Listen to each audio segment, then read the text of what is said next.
Good afternoon, everyone. Now, the last of the times we were solving the questions of the chapter exempt income. तो exempt income के जो questions थे वो हम discuss कर रहे थे. ऐसा कुछ हमने पिछली बार पढ़ा था exempt income के questions में. 3-4 क्वेश्चन किए थे मेरे ख्याल से. तो आगे के और क्वेश्चन सॉल्व करते हैं. Question number 5 onwards. Question 5. Now this question, see what is the details given. You can see individual age 94, non-resident. Non-resident के केस में बेसिक एग्जम्पशन लिमिट हमेशा 2.5 लाख से चालू होती है, ये हमें पता है. और ये भी पता है इक्वली कि नॉन रेसिडेंट के केस में भी एग्रीकल्चर इनकम का एग्जम्पशन वैसे ही मिलेगा जैसे रेसिडेंट को मिलता है. अलग से हमने एग्रीकल्चर इनकम में नॉन रेसिडेंट रिलेटेड कुछ नहीं पढ़ा, तो नॉन रेसिडेंट के केस में भी वैसा ही होगा जैसे रेसिडेंट के केस में होता है. तो अब टैक्सेबल इनकम है 4 लाख, एग्रीकल्चर इनकम है 10 लाख. तो step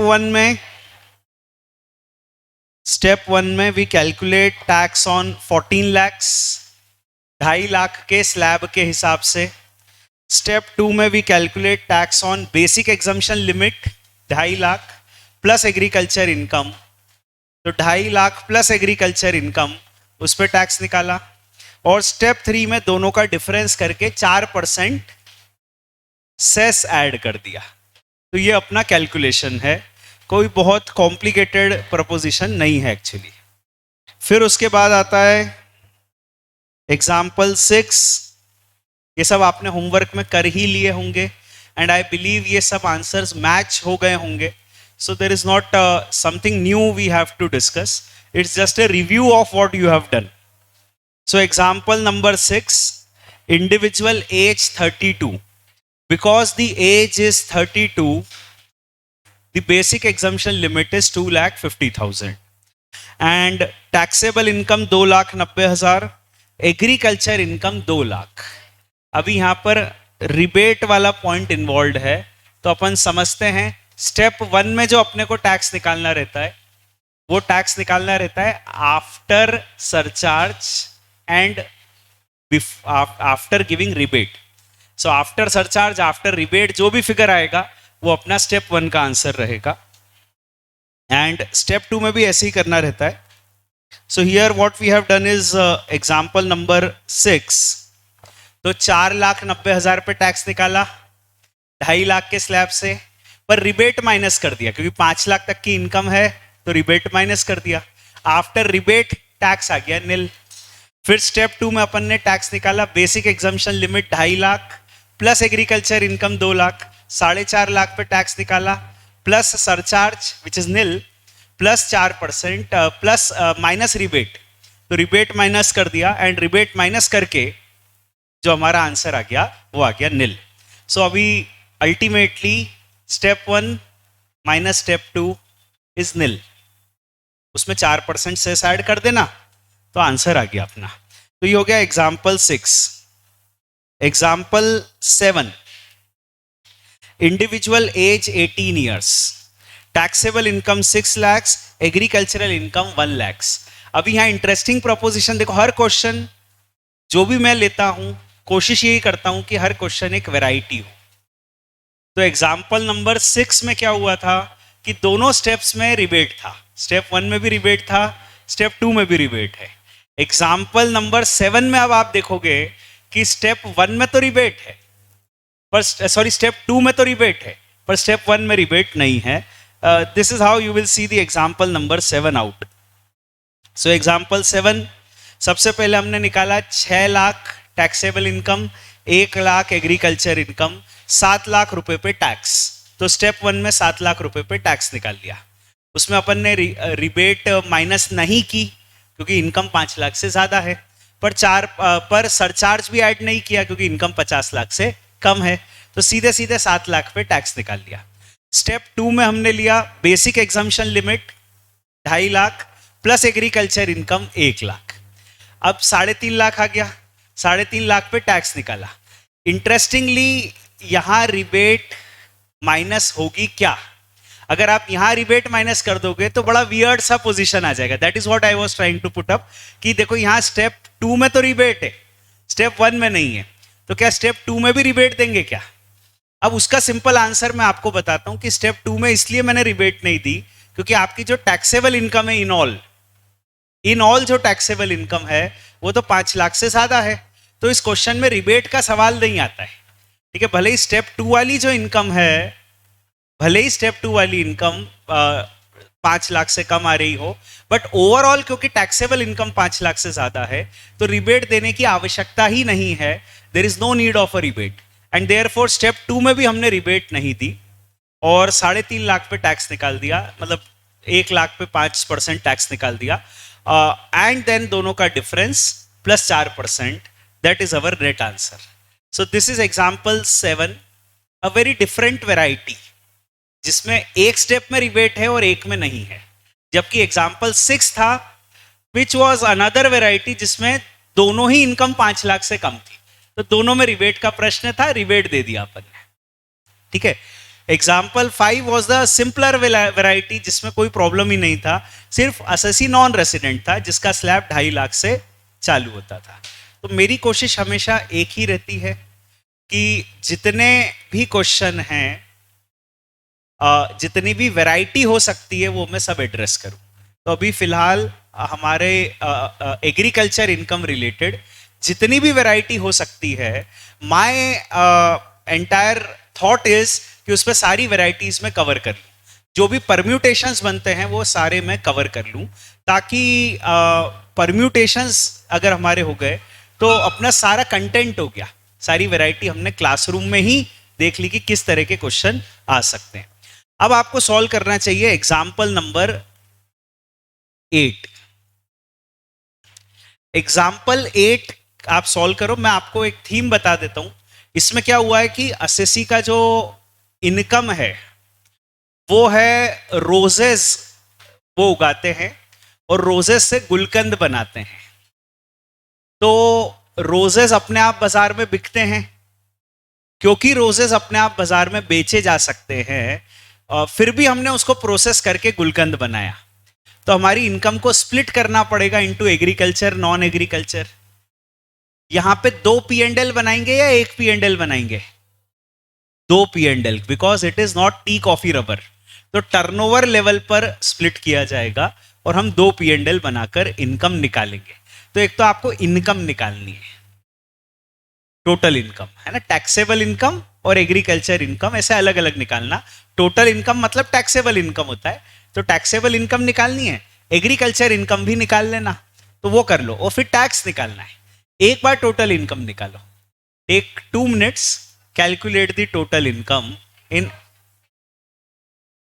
cost of manufacturing roses, growing and manufacturing, खेत में उगाए, ठीक है, तो वो उसकी कॉस्ट है।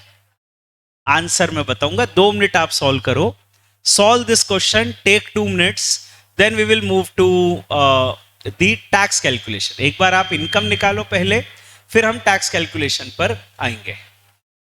What is the income in this example? So I am putting a timer 2 minutes.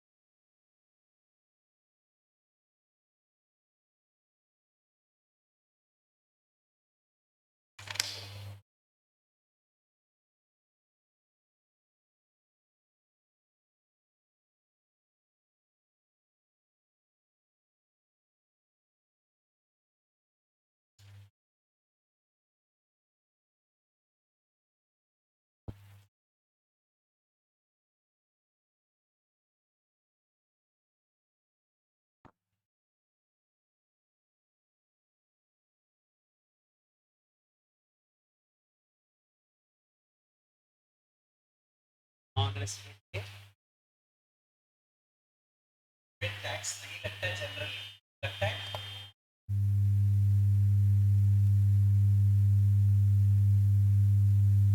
Non resident जो इंडिया में कमाते हैं. Scope of income tax page 15.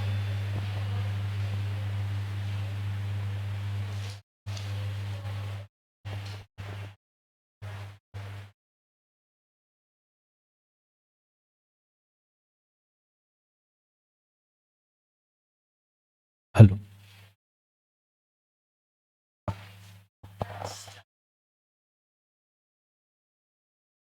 Hello hello.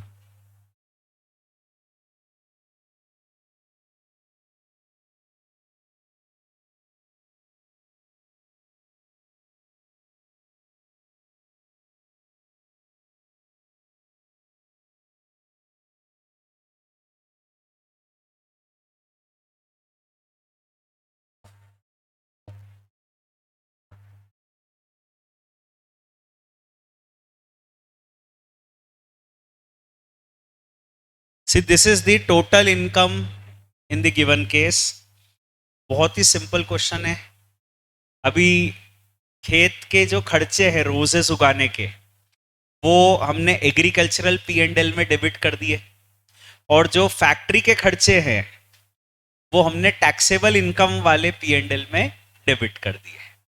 और फिर टर्नओवर की जहां तक बात आती है, टर्नओवर है टोटल 52, उसमें से जो fair market value of roses है वो एग्रीकल्चरल टर्नओवर है. Fair market value of roses, it is agricultural turnover. तो 52 में से 26 इज द एग्रीकल्चरल टर्नओवर, और बचा हुआ 26 जो है वो नॉन एग्रीकल्चरल टर्नओवर है. अगर 56 में से 26 एग्रीकल्चरल है तो जो बचा है वो क्या है, वो नॉन एग्रीकल्चरल टर्नओवर है. और बस उसमें से माइनस करके एक टैक्सेबल इनकम 26, उसमें से माइनस करके कर दिया हमने टैक्सेबल एक्सपेंसेस 15, तो नेट टैक्सेबल इनकम आ गई 11. इस 11 को हम लोग कहते हैं टोटल इनकम. किसी ने पूछा व्हाट इज टोटल इनकम, तो इट इज 11. एग्रीकल्चर इनकम तो एग्जम्प्ट है, that is not a part of total income. ठीक है. और जो एग्रीकल्चर इनकम है वो है 26 माइनस 20, जो कि आता है 6. टोटल इनकम 11 और एग्रीकल्चर इनकम 6. और बाकी तो आपको आता है फिर टैक्स निकालना, वो निकाल लो जरा, 3 स्टेप में निकालते हो. पिछले सारे क्वेश्चन चालू ही वहीं से होते थे कि हम क्वेश्चन में क्या दे देते थे, टैक्सेबल इनकम 11 है और एग्रीकल्चर इनकम 6 है, कैलकुलेट द टैक्स. वहीं से अपना क्वेश्चन चालू होता था. So I am putting it right now, taxable income 11 है और एग्रीकल्चर इनकम 6 है, calculate the tax.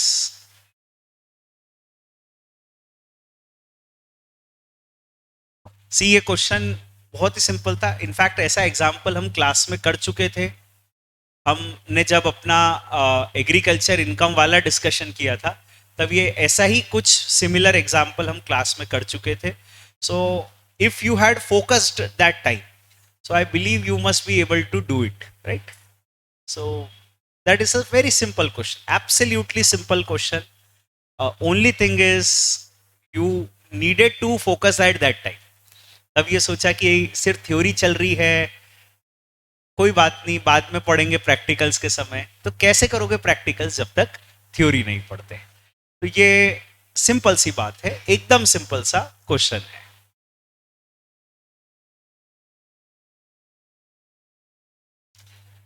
If you are able to do this question, right, then you can try the next one. The next one is about tea, coffee, rubber business.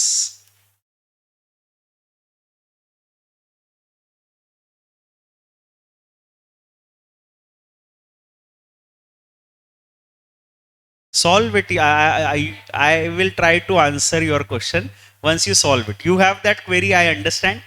अब आपको देखना है कि अभी क्या करना है. तो ये जो एग्जाम्पल 9 है इसमें क्या है कि आपका रबर वाला बिजनेस है, और अभी आपको कितने P&L बनाने, एक P&L बनाना है या 2? एक P&L बनाना है, सिर्फ एक P&L बनाना है. क्योंकि रबर वाले बिजनेस में, टी कॉफी रबर में, you calculate the composite profit.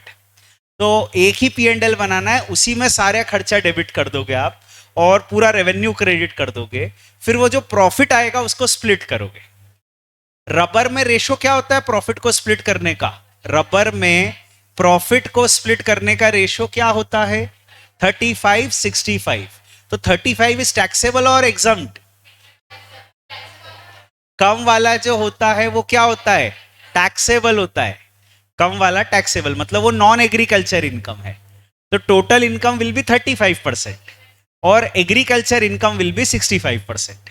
और फिर तीनों स्टेप में टैक्स निकाल देना। टैक्स भी निकालना है आपको, तो तीनों स्टेप में टैक्स निकाल देना।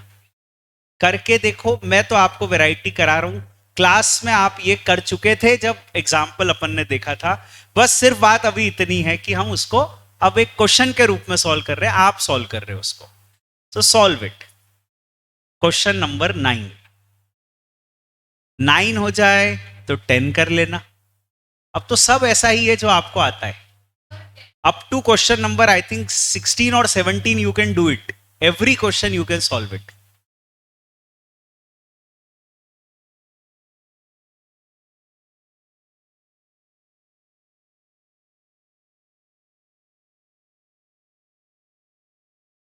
कराऊंगा कराऊंगा कराऊंगा, सब कराऊंगा।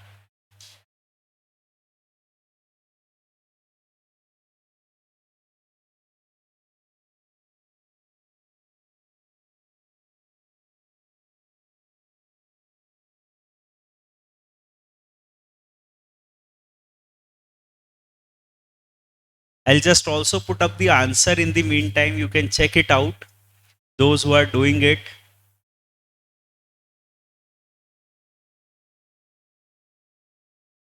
This is question 9, right? Composite P and L.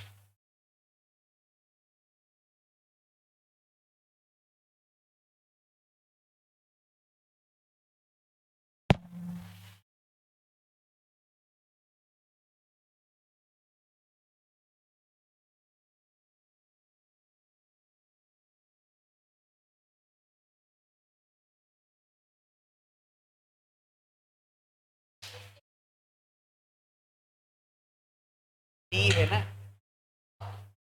Coffee है। Grown grown cured roasted grounded लिखा है क्या? ग्रोन क्योर्ड रोस्टेड ग्राउंडेड लिखा है क्या?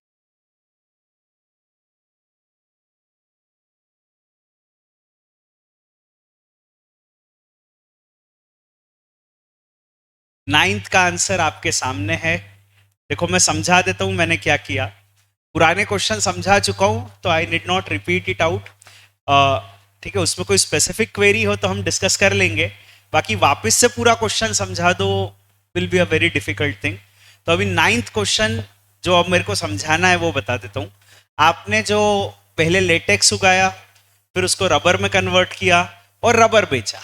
तो रबर को बेचने का पूरा टर्नओवर आपने P&L में क्रेडिट कर लिया 60, और फिर दोनों खर्चे डेबिट कर लिए।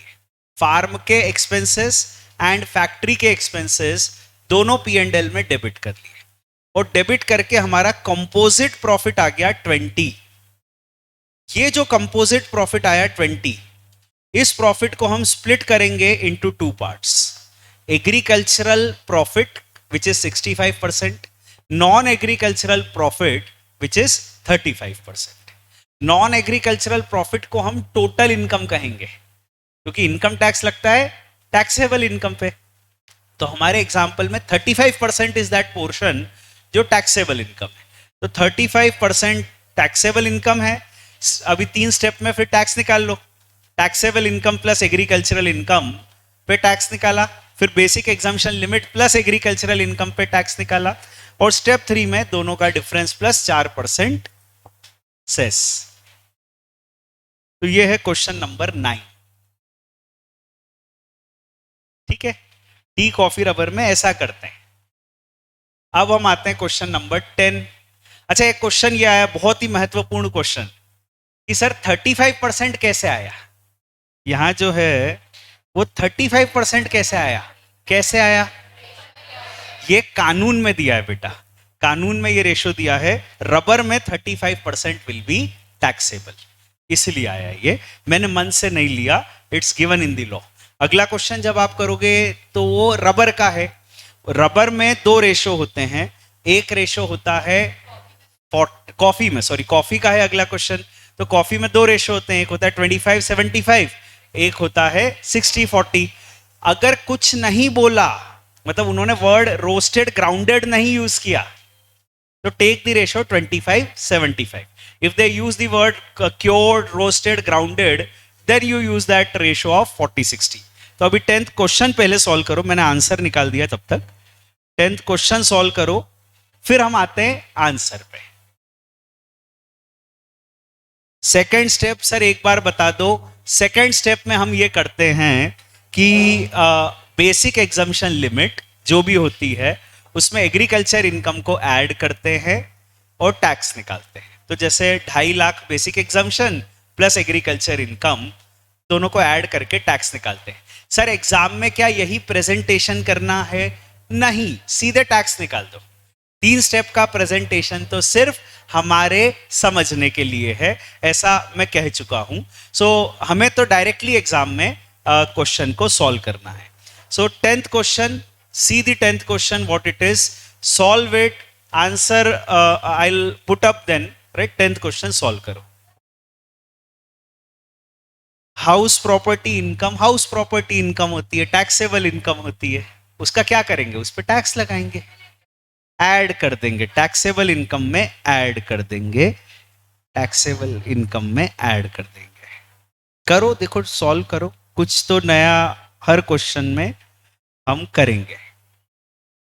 अब देखो 10th क्वेश्चन में थोड़ा प्रेजेंटेशन आप कैसा कर रहे हो मैं उसका वेट कर रहा हूं, इसलिए मैं कह रहा हूं आप करो, और फिर मैंने कैसा किया है वो मैं बताऊंगा, which will be a base line for the subsequent questions. तो एक बार आप करो अपने लेवल पे, that is what I want.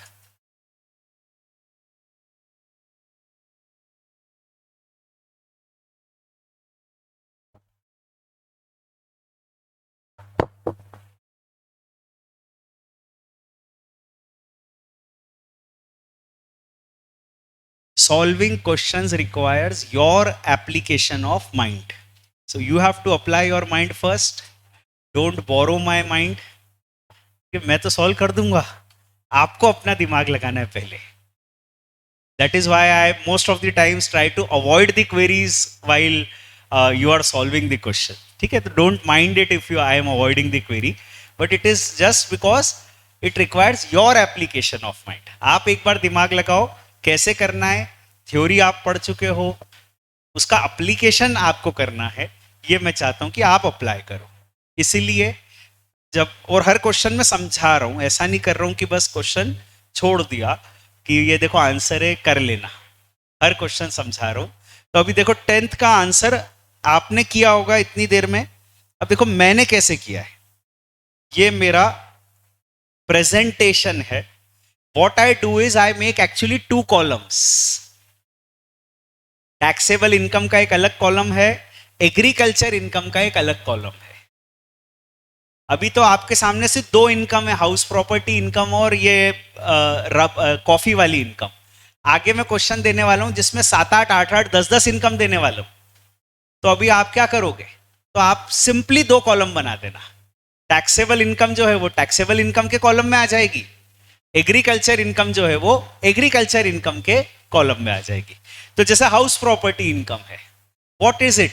It is taxable income, तो उसको टैक्सेबल इनकम के कॉलम में अपन ने लिख दिया। और याद रखना, पहले कह चुका हूं पिछले चैप्टर में, अगर हाउस प्रॉपर्टी के साथ कंप्यूटेड वर्ड लिखा है तो अपने को कंप्यूटेशन नहीं करना है, कंप्यूटेड वर्ड नहीं लिखा है तो कंप्यूटेशन भी करना पड़ेगा। फॉर्चुनेटली अभी अपने को कंप्यूटेशन नहीं आता है, तो जितने भी क्वेश्चन मैं करा रहा हूं उसमें सीधे सीधे कंप्यूटेड वर्ड लिख के दे रहा हूं। मॉड्यूल से जब क्वेश्चन करोगे तो वो एग्जाम के क्वेश्चन रहते हैं, तो उनने कंप्यूटेड वर्ड नहीं लिखा है कई जगह, तो वो एक्सपेक्ट करते हैं कि आप कंप्यूटेशन करो। तो अभी तो कंप्यूटेड फिगर है हाउस प्रॉपर्टी का। फिर रबर वाली इनकम है। अब रबर का एक अलग से वर्किंग नोट भी बना सकते थे आप, जिसका P&L बना सकते थे, जैसा आप कर रहे हो। तो रबर का एक कॉम्पोजिट P&L अकाउंट बना लेते, उसमें 4 लाख में से 40,000 माइनस कर देते और कंपोजिट प्रॉफिट आ जाता 3,60,000। वो 3,60,000 को बांट दो 25-75 के रेशो में, 25% टैक्सेबल, तो 25% टैक्सेबल इनकम के कॉलम में लिख दिया, 75% एग्रीकल्चर इनकम जिसको एग्रीकल्चर इनकम के कॉलम में लिख दिया। मैंने क्या किया यहाँ पे, यहीं उसको कर दिया, जरा सा था तो यहीं कर दिया। आप चाहो तो अलग से भी प्रेजेंट कर सकते हो, इट्स अप टू यू कि यहाँ दिखाना है आपको, अलग से फुटनोट बना के दिखाना है। अभी टैक्सेबल इनकम और एग्रीकल्चर इनकम आ गई, अब तो 3 स्टेप्स करनी है, वो आप कर ही रहे हो इतनी देर से। स्टेप 1 में दोनों इनकम को ऐड करके टैक्स निकालो, स्टेप 2 में agriculture income plus basic exemption limit को ऐड करके टैक्स निकालो। Remember the age is above 60, so I have taken the basic exemption limit as 3 lakhs and step 3 में दोनों का डिफरेंस प्लस 4% सेस। ये हो गया क्वेश्चन नंबर 10। क्वेश्चन 10। अब क्वेश्चन 11 सॉल्व करो। 10 चाहो तो मैं वैसे आई सेड इट अर्लियर, जैसे ही अपना 3rd चैप्टर एग्जम्प्ट इनकम खत्म होगा, मैं आपको ये पूरी शीट भेज दूंगा जिसमें सारे आंसर्स हैं, 1st chapter, 2nd chapter, 3rd chapter के जो भी आंसर्स हैं, जो भी क्लासरूम नोट्स हैं, वो सब कवर करके मैं ये शीट आपको भेज दूंगा। So you need not bother much about it कि अभी क्या आंसर है, बाद में आप आराम से कंपेयर करके जो भी है डिफरेंस अपडेट कर लेना अपना नोट्स। आंसर आपके सामने है। देखो अभी बहुत ही सिंपल है इनकम टैक्स। इनकम टैक्स से सिंपल कोई सब्जेक्ट ही नहीं है, इट्स डेड सिंपल सब्जेक्ट, मतलब शिव जी का प्रसाद है एकदम, बहुत ही सिंपल सब्जेक्ट है। However, only thing is however, बाकी तो कुछ भी नहीं है, अपना सब्जेक्ट बहुत सिंपल है। क्वेश्चन 10 हो गया ये डन। अब 11, solve the question 11. Before you solve this question 11, I will just recommend कि अभी आप मान लो कि ये जो इनकम दी हुई है यहां, जैसे डिविडेंड लिखा है, यहां ऐसा मान लो मेरी तरफ से कि ये इनकम एग्जम्प्ट है। वैसे तो डिविडेंड टैक्सेबल होता है, पर मेरी तरफ से मान लो कि ये जो भी इनकम लिखी हुई है ये एग्जम्प्ट है। ऐसा मान लो कि ये सुकन्या समृद्धि स्कीम का ब्याज है, जो भी आपको ठीक लगे मान लो, whatever it is there, you believe me that it is exempt income. For the sake of solving this question, consider this as an exempt income. ठीक है, सॉल्व दिस नाउ।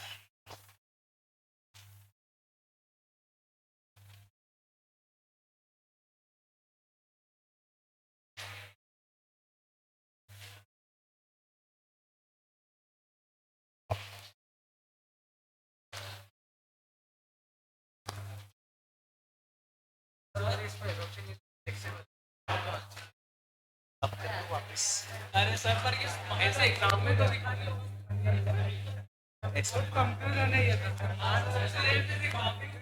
आप कर, समय है आपके पास। कुछ लोग ऐसे मिल रहे हैं जो कह रहे हैं हमने तो पहले ही सॉल्व कर लिया था सर 11, और हम तो वो मान चुके थे कि वो टैक्सेबल इनकम है, अब वापस कर लो। मैंने समय आपको दिया है, कर लो। Do with me, I may come across some corrections in the questions also sometimes. तो मेरी तरफ से ऐसा अभी मान लो कि ये एग्जम्प्ट इनकम है, सॉल्व कर लो 11th वाला।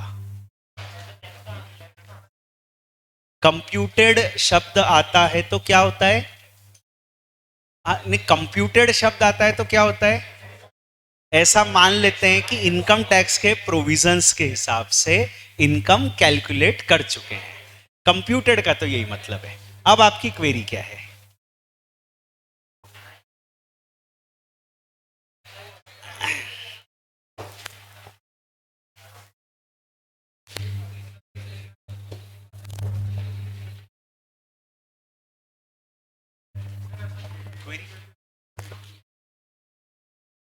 ये एग्जाम क्यों करा है? क्योंकि I wanted this to be examined, इसलिए करा है। I wanted this to be examined, so इसलिए करा है। हाँ, कुछ नया जो लोग कर चुके हैं, ठीक है, उनको वापस कराना है, तो थोड़ी मेहनत। 10th क्वेश्चन, 10th क्वेश्चन में क्या ऐसा लिखा है, ग्रोन, क्योर्ड, रोस्टेड, ग्राउंडेड लिखा है क्या? नहीं, तो you have to take 25, 75. If they use this word cured, roasted, grounded, then only go for 40, 60. किस में? अब जो जो मैं बता रहा हूं मान के चलो अभी। हाँ जी, house property long term capital gain नहीं होता है। हाउस प्रॉपर्टी होता है। देखो क्या इनकम टैक्स में 5 हेड्स हैं, कौन कौन से? कौन कौन से 5 हेड्स हैं? अपन नाम तो थोड़ा थोड़ा अभी शायद याद हो। I don't know, anybody knows what are the 5 heads of income in the income tax? Yes please. Salary, house property, capital gain, business profession, other sources. There is a different head house property, there is a different head capital gain, है ना, बहुत अलग है। मैं चल के बताता हूँ। मैं I try to give you the answer.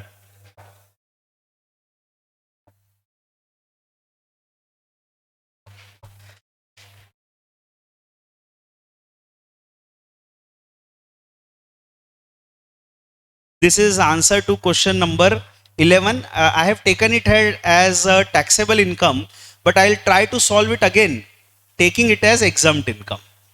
तो थोड़ा सा मैं फिर से सॉल्व करता हूं। क्वेश्चन 11, क्योंकि हम उसे एग्जम्प्ट इनकम मानना चाह रहे हैं, एग्जम्प्ट इनकम के हिसाब से अपन उसको सॉल्व करेंगे। जिन्होंने टैक्सेबल इनकम के हिसाब से सॉल्व किया है, ऐसा कुछ किया होगा, अभी पहले कर चुके थे तो ऐसा कुछ किया होगा। तो अभी देखो टैक्सेबल इनकम आ रहा है इधर, टैक्सेबल इनकम आता है 7। फिर डिविडेंड इनकम या interest on Sukanya Samriddhi scheme what ever you have taken exempt, ये आता है डैश, क्योंकि ये एग्जम्प्ट है। इसको एग्रीकल्चर इनकम के कॉलम में भी नहीं लिखना है, बस यही मैं एम्फेसाइज करना चाहता था कि ये एग्जम्प्ट है, इट्स नॉट एग्रीकल्चर इनकम। इसको रेट पर्पसेस के लिए भी इंक्लूड नहीं करेंगे, that is what I wanted to emphasise. तो बस ये तो एग्जम्प्ट है, इसको कुछ भी नहीं करना है। और एग्रीकल्चर इनकम ये दिया हुआ है 3,20,000। अब आपको सिंपली 7 लाख की टैक्सेबल इनकम, 3,20,000 की एग्रीकल्चर इनकम, तो 3 स्टेप्स में टैक्स निकाल लो। स्टेप 1 7 लाख प्लस 3,20,000 का tax. Step 2 basic exemption limit which is 2,50,000 plus agriculture income का टैक्स। एंड स्टेप 3 दोनों का डिफरेंस प्लस 4%, कितना आ रहा है टैक्स? 9,5,680। ठीक है, this is the answer, taking that as exempt income. जो डिविडेंड था उसको एग्जम्प्ट इनकम अगर हम मान लेते हैं तो यह आंसर आ रहा है। डिविडेंड को वॉट एवर आप एग्जम्प्ट इनकम मान लेते हो। मैं इस क्वेश्चन में ये एम्फेसाइज करना चाह रहा था कि अगर कोई एग्जम्प्ट इनकम होती है तो उसको रेट पर्पसेस के लिए इंक्लूड नहीं करते हैं। सिर्फ एक ऐसी एग्जम्प्ट इनकम है जिसको रेट पर्पसेस के लिए इंक्लूड करते हैं, और वो है एग्रीकल्चर इनकम। बाकी सब एग्जम्प्ट इनकम को रेट पर्पस के लिए इंक्लूड नहीं करते। और अगर किसी ने डिविडेंड को टैक्सेबल माना था तो ये आंसर आपका शायद उस समय आ रहा होगा 11th। ठीक है, अब solve the 12th one. 12th कर लिया क्या? अब देखो 12th में से क्या बहुत बड़े क्वेश्चंस चालू हो रहे हैं, और यहां से चैप्टर 1, चैप्टर 2 और चैप्टर 3 सब एक साथ चल रहे हैं। यहां पे एक चीज ध्यान देना, ये जो है ये है resident not ordinary resident, resident not ordinary resident. Scope of income tax का चैप्टर याद है? रेसिडेंट नॉट ऑर्डिनरी रेसिडेंट की कौन कौन सी इनकम टैक्सेबल होती है? Which is received in India, which is accrued in India, and income outside India which is controlled from India. ये सब इंडिया में टैक्सेबल होती है। रेसिडेंट नॉट ऑर्डिनरी रेसिडेंट का बेसिक एग्जम्पशन लिमिट क्या होता है? इनकी एज है 73, और मैं ऐसा कहते रहा पूरे चैप्टर में स्कोप ऑफ इनकम टैक्स में, RNOR is as good as a non resident, RNOR is as good as a non resident. पर किसके लिए? For scope of income tax. अगर वो सीनियर है तो वो रेसिडेंट है, और उनका बेसिक एग्जाम्पशन लिमिट होगा 3 लाख। अभी सॉल्व कर सकते हो आप। Solve this question is in front of you. बड़ा क्वेश्चन है। अब यहां से 3 लाख लेंगे ना, क्योंकि रेसिडेंट है, रेसिडेंट है ये। As good as non resident है वो, but for what purpose? For scope of income tax, not for tax calculation. Don't make it a thumb rule कि वो दुनिया की तमाम चीजों के लिए नॉन रेसिडेंट है। वो सिर्फ इनकम निकालने के लिए ही is as good as a non resident.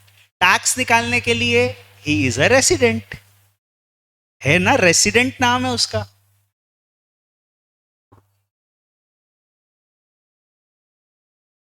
I said income tax is very simple. Don't complicate it.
कर पा रहे हो? कॉपी में नहीं कर रहे हो? कॉपी में करना है, क्वेश्चन करना है।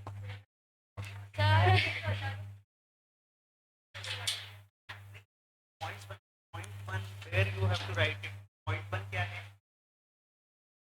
बस बाकी एक कॉलम बना।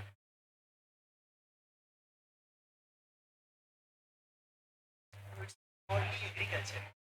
Because which है ना, purely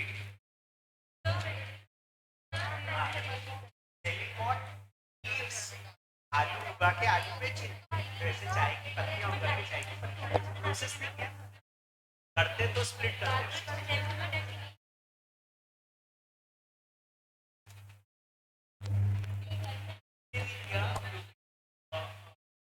टैक्सेबल इनकम तो 5 लाख से ज्यादा थे, तो जो थी ना first original income 6 lakh taxable, जब टैक्सेबल इनकम 6 लाख है, स्टेप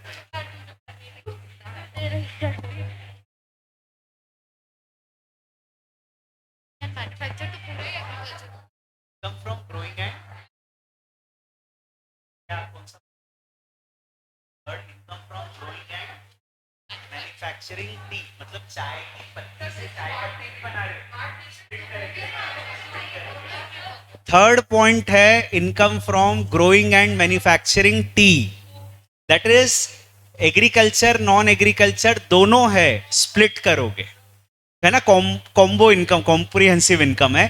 फोर्थ क्वेश्चन जो है, फोर्थ पॉइंट, उसमें है income from growing and selling tea leaves, that is tea leaves बेच रहे हो, fully agriculture, it's fully agriculture, क्योंकि चाय की पत्तियां आप बेच रहे हो, प्रोसेस कर ही नहीं रहे हो, चाय पत्ती बना ही नहीं रहे हो, तो it's fully agriculture. You have to see these fine points. और ये एग्जाम का लेवल का क्वेश्चन है। अगर आपको लग रहा है कि ये कुछ तो भी चल रहा है, तो बस एग्जाम भी ऐसी आती है, एग्जाम में ऐसा ही क्वेश्चन आते हैं। ये एग्जाम के लेवल का क्वेश्चन है। We are not beating the exam level right now. ठीक है, तो बिल्कुल तैयार रहो। डोंट ब्लेम मी कि इन्होंने ये क्वेश्चन नहीं कराए थे, ये क्वेश्चन करा रहा हूं, एग्जाम लेवल के हैं। 12th क्वेश्चन देखो, ऐसे सॉल्व करना है, कैलकुलेटर पे सॉल्व करोगे, बाद में नहीं कंपाइल कर पाओगे। अभी आप ये क्वेश्चंस बड़े बड़े क्वेश्चंस हैं, 7-7 8-8 इनकम है। हर पॉइंट को आप मार्क करो, लिखो आप अलग से where you are taking it.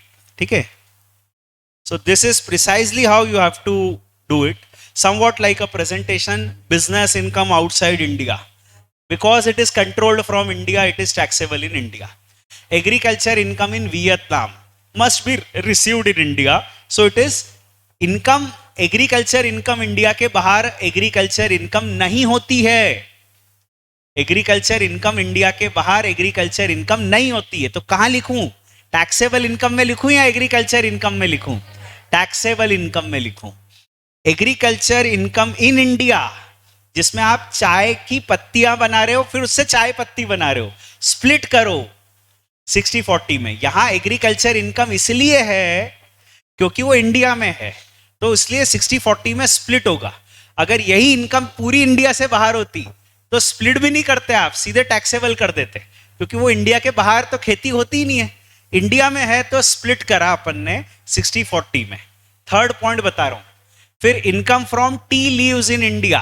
Tea leaves is purely agriculture income, because उसमें अपन ने प्रोसेसिंग नहीं किया, चाय की पत्ती नहीं बनाई, तो it is purely agricultural income and therefore it is something which is taken to the column of agriculture income.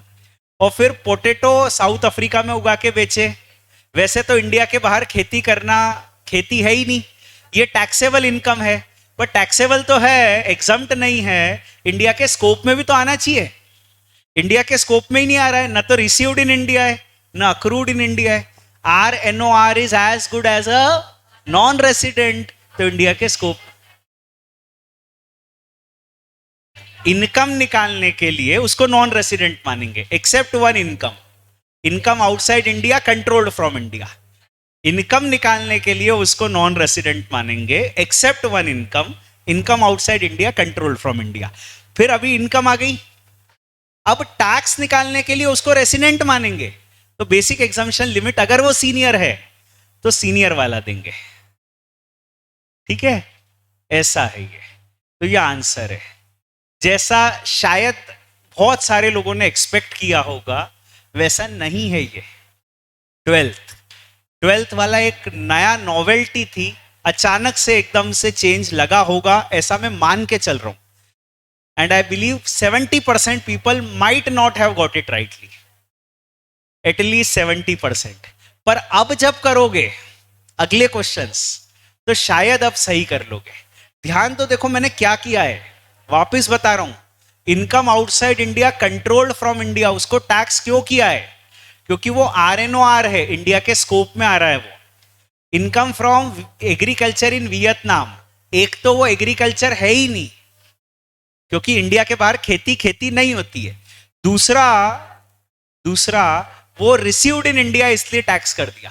अगर वो रिसीव्ड इन इंडिया नहीं होता तो इंडिया के स्कोप में नहीं आता। टी लीव्स को प्रोसेस करके चाय बनाना इन इंडिया, तो इसमें एग्रीकल्चर का कंपोनेंट हो सकता है, और इसीलिए स्प्लिट किया, क्योंकि लिखा है ना growing and manufacturing. So because you are growing tea leaves and manufacturing tea out of it, so therefore you have to split the income into agriculture, non agriculture. I have done 60-40. उसके बाद आता है income from growing tea leaves in India.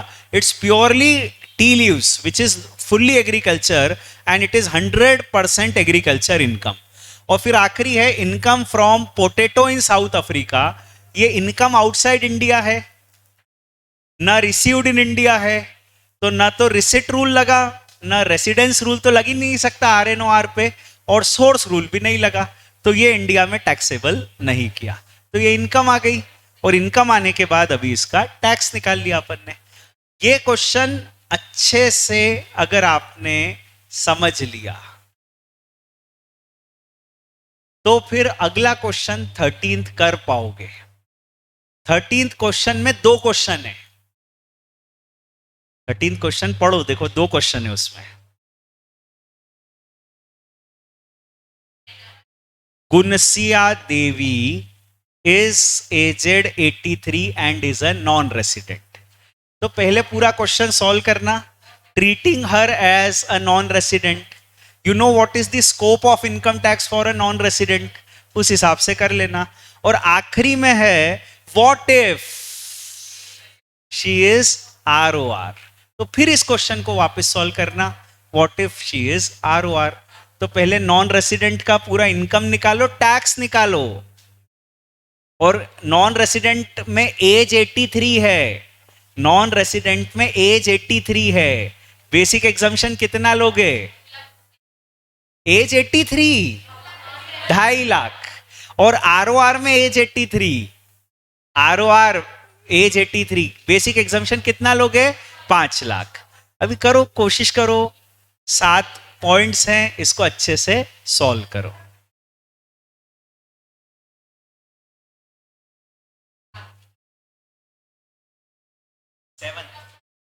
Income from growing tea beans in Mexico and importing it to India.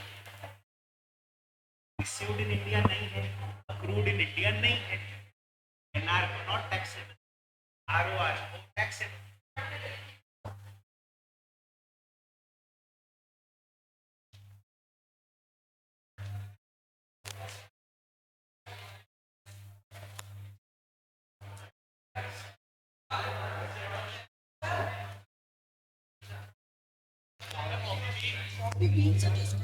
जैसे चाय की पत्तियां हैं वैसे कॉफी बीन्स है, उसको प्रोसेस नहीं करा है, प्योरली एग्रीकल्चर। पर इंडिया में हो तो एग्रीकल्चर, इंडिया के बाहर है तो फुल्ली टैक्सेबल। चाय की पत्तियां ने लिखा क्या? मैन्युफैक्चरिंग वर्ड लिखा है क्या?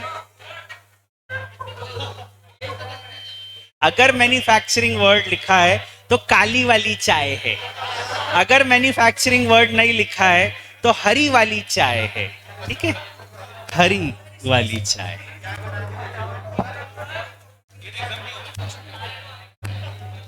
सेवंथ पॉइंट में 13th क्वेश्चन की बात कर रहे हैं।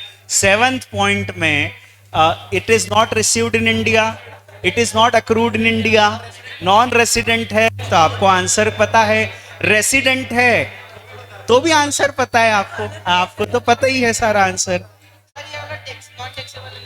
नॉन रेसिडेंट को नॉट टैक्सेबल है ना, ROR को टैक्सेबल इनकम, टैक्सेबल वाले कॉलम में लिखना है, टैक्सेबल। Yes yes.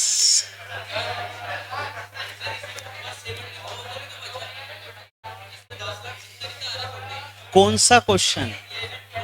12th में सही आ रहा है ना, अपना सही आ रहा है, सही आ रहा है। नहीं, अपना सही नहीं है, नहीं सही क्यों आ रहा है अपना? सही आ रहा है। Match with him, match with him. If you find a difficulty I will come to you.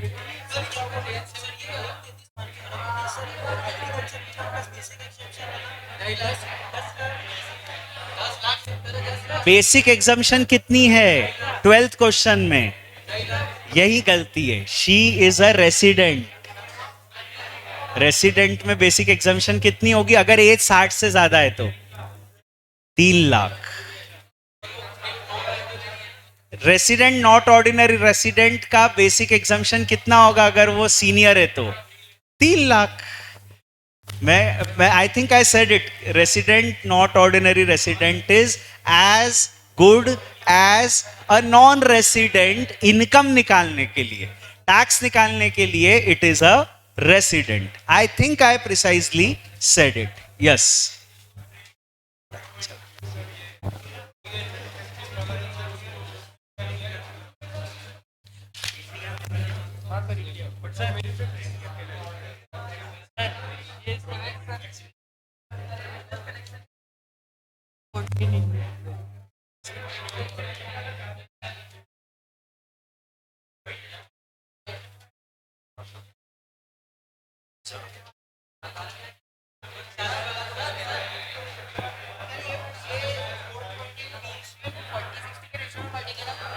Six point, income from growing beans in India. Beans अगर उगा रहे हो, coffee beans, it is purely agriculture. Purely agriculture, you are not processing it. Seventh point बताया मैंने. देखो उसमें यह है कि ना वो रिसीव्ड इन इंडिया है, ना वो अक्रूड इन इंडिया है. तो नॉन रेसिडेंट को नॉट टैक्सेबल, आर को तो होते ही है टैक्सेबल सब कुछ. आंसर यही आ रहा है कि अब मेरे को भी नहीं पता, मैं बस जा रहा हूं. मैं आंसर आपको अब भी बतलाता हूं. I just try to get it.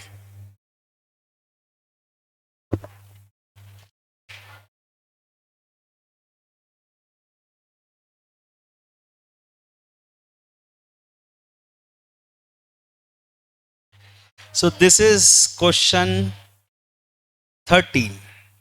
This. So अभी नॉन रेसिडेंट के केस में तो मेरा ये आंसर आ रहा है.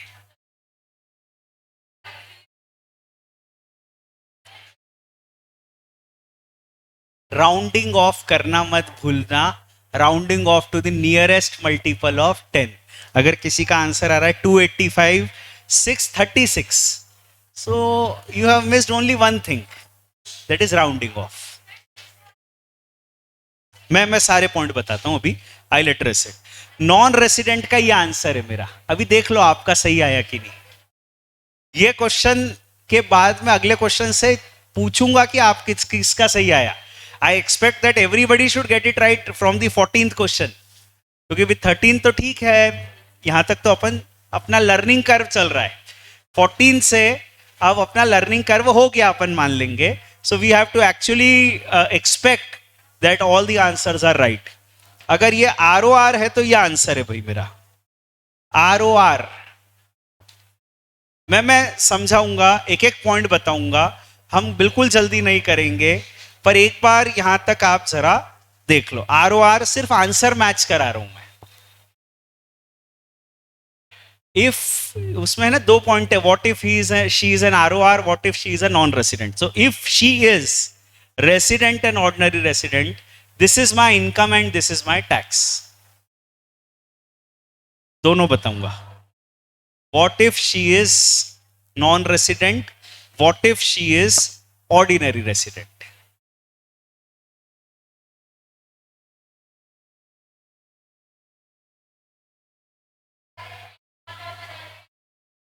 ROR वाला ये है, नॉन रेसिडेंट वाला ये है. ये नॉन रेसिडेंट वाला है. Non resident.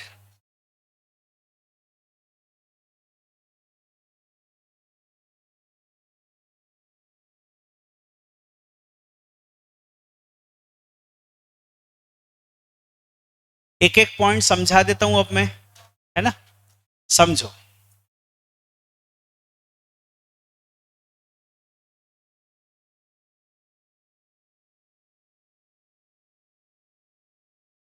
Example 13, first point. Income from dividend from a company located in Iceland, received in Iceland.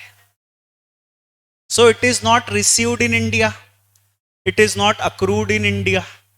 If she is a non-resident, it is not taxable in India. If she is a resident and ordinary resident, it is taxable on residence rule. So ये अपना मतलब पहला point हो गया. एक बार match कर लो. पहले point में मैंने क्या किया, if she is a non resident not taxable, if she is an ordinary resident taxable. Taxable income के कॉलम में लिखा. ठीक है. रेसिडेंस रूल है ना, रेसिडेंस रूल पे, क्योंकि she is a resident, global income is taxable.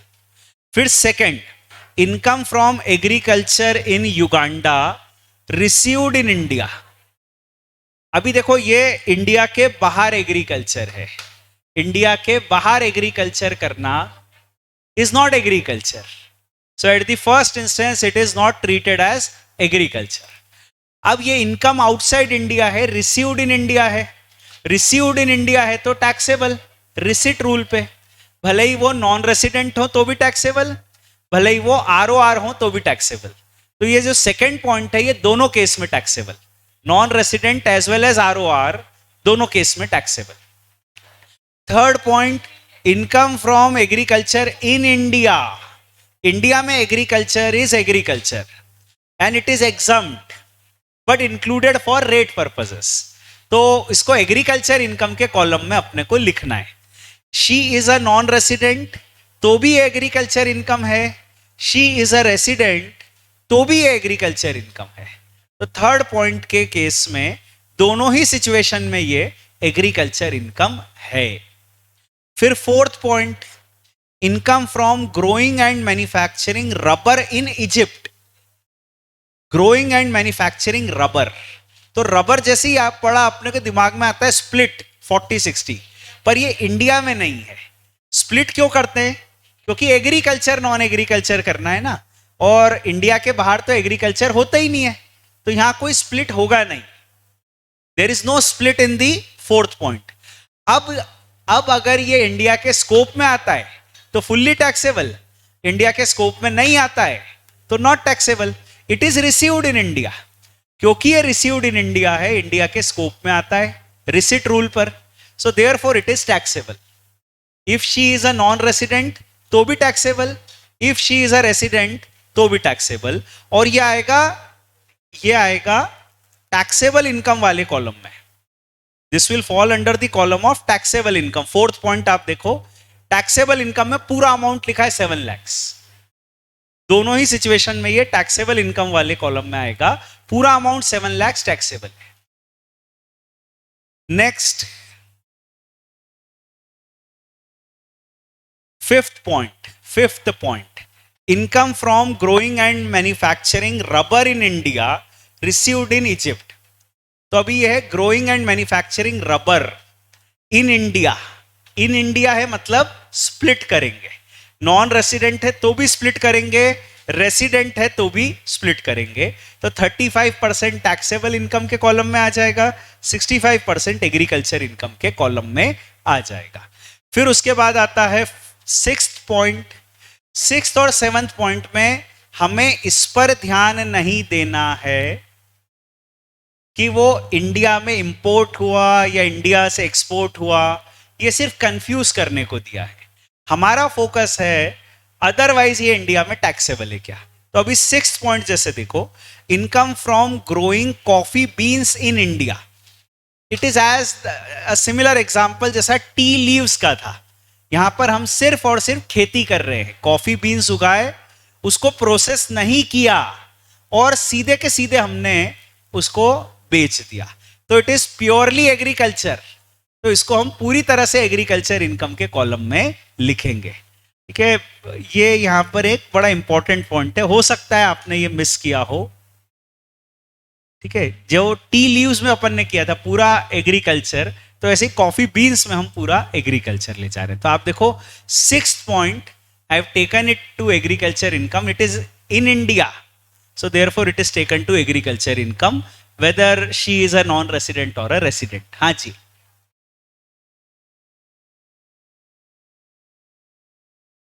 Manufacturing word होता तो स्प्लिट करते, नहीं है तो पूरा एग्रीकल्चर।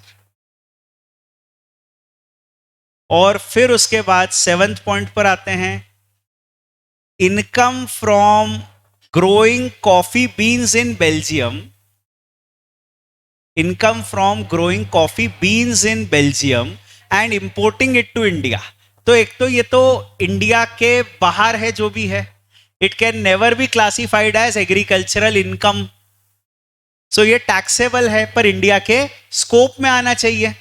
तो अभी अगर वो नॉन रेसिडेंट है तो ना ही रिसीव्ड इन इंडिया है ना ही अक्रूड इन इंडिया है, तो अगर वो नॉन रेसिडेंट है तो नॉट टैक्सेबल क्योंकि इंडिया के स्कोप में नहीं आ रहा है। पर अगर वो रेसिडेंट है तो रेसिडेंस रूल पे वो टैक्सेबल है और ये एग्रीकल्चर इनकम भी क्लासिफाई नहीं होगा, it's a pure taxable income.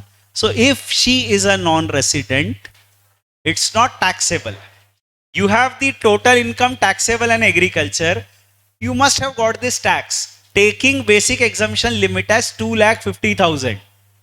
If she is a resident, it is taxable on residence rule. 7th point is taxable on residence rule. And यहां पर बेसिक एग्जामिशन हमने लिया 5 लाख और उससे टैक्स निकाला, तो ये आंसर है। मैं बताता हूं अभी इस क्वेश्चन में कोई क्वेरी। सर 5th पॉइंट में रबर को भी तो प्रोसेस नहीं किया था, वहां मैन्युफैक्चरिंग लिखा है क्या 5th पॉइंट में? मैन्युफैक्चरिंग 5th पॉइंट में लिखा है क्या? लिखा है ना। तो you have manufactured rubber, you grow latex. अगर लिखा होता income from growing and selling latex तो प्योरली एग्रीकल्चर होता, क्योंकि आपका एग्रीकल्चरल प्रोड्यूस होता है लेटेक्स रबर के केस में। कॉफी के केस में एग्रीकल्चरल प्रोड्यूस होता है कॉफी बीन्स, और टी के केस में एग्रीकल्चरल प्रोड्यूस होता है टी लीव्स। तो वहां लेटेक्स नहीं लिखा है और मैन्युफैक्चरिंग वर्ड भी लिखा है, सो दैट एस्टैब्लिशेस कि वो तो उन्होंने उसको प्रोसेस किया है। अब इसके बाद आ जाओ क्वेश्चन नंबर 14। आई एक्सपेक्ट कि क्वेश्चन 14 आपका सही होना चाहिए, पर उसमें एक आखिरी में लाइन लिखी है, determine the tax liability ignoring section 80 TTA। लिखा है ये, है ना? पढ़ पा रहे हो आप? ये लिखा है सर 80 TTA क्या होता है? वही तो इग्नोर करना है कि 80 TTA क्या होता है। ठीक है, आता होता अगर हमको 80 TTA तो हम कर लेते, अभी नहीं आता है तो उसको इग्नोर करके सॉल्व करो। फाइनली जब एग्जाम में आएगा तब तक तो आ ही जाएगा अपने को, तब मत इग्नोर करना। अभी क्वेश्चन में इसलिए लिख दिया इग्नोर दी सेक्शन 80 TTA। उसमें सेविंग बैंक अकाउंट का इंटरेस्ट जो होता है उससे संबंधित डिडक्शन होता है, डिडक्शन चैप्टर में पढ़ोगे आप। So, अभी solve this. Rashid is a ROR, age is 60. You know what if the age is 60? Basic exemption is 3 lakhs, है ना? Age is 60, basic exemption 3 lakhs. Solve it. इसमें बहुत सारी exempt income है और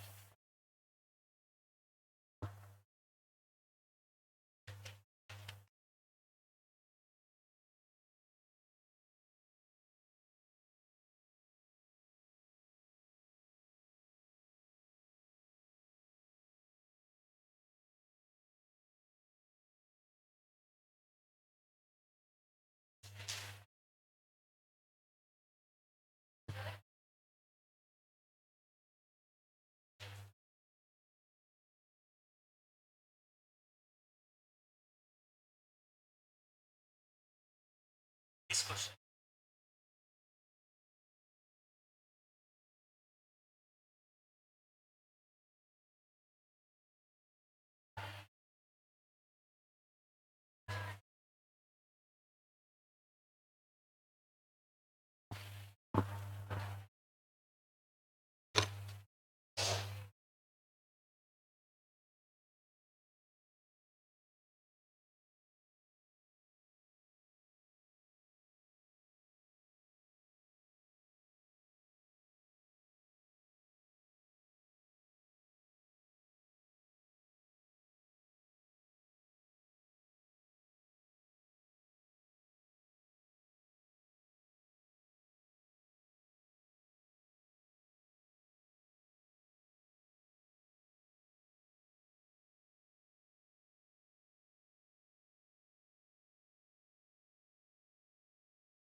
if you have done the question number 14, if you have done it, you can just those who are doing continue it. In fact, today I will not discuss question 14 क्योंकि अभी क्या है कि मेरे ख्याल से कई लोग कर रहे होंगे अभी उसको, तो आंसर आप मत देखो, जो कर चुके हैं वो देख लें। ये है क्वेश्चन 14 का आंसर, तो ये 14 का है आंसर, देख लेना। मैं एक्सपेक्ट करता हूं कि अब आंसर आपका सही होना चाहिए। ठीक है, 14 का ये आंसर है।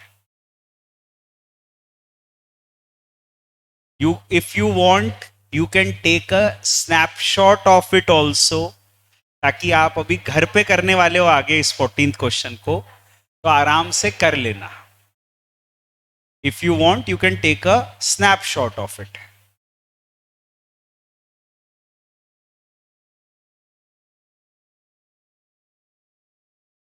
रुका हूं 14th के आंसर लिख लो. 15th और 16th वो भी बताऊंगा.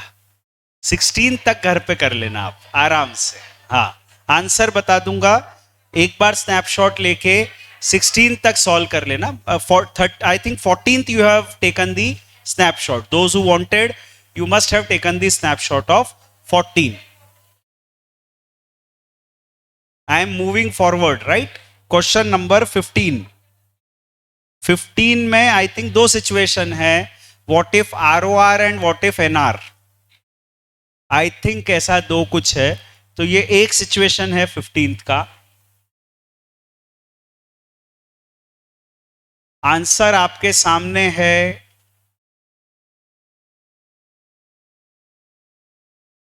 If you have not got the sheet itself, question sheet itself, you may please contact Harshit sir. He will better guide you. I have never sent question sheet to any student personally. So if anybody has not got it, you may please contact him. This is question 15th answer. Take a snapshot of it. Question 15th second situation. What if assessee is a non-resident? If assessee is a non-resident. 15.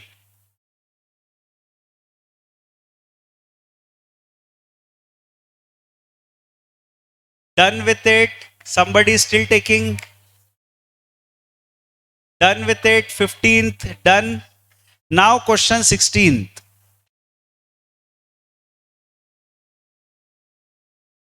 16th.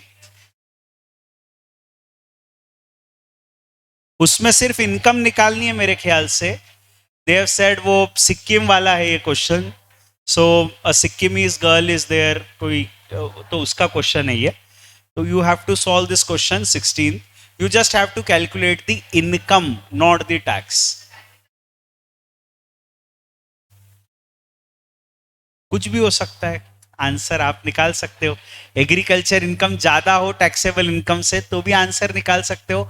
अपने questions में आई है पहले, जहां पर agriculture income 12 lakh थी, taxable income 7 lakh थी.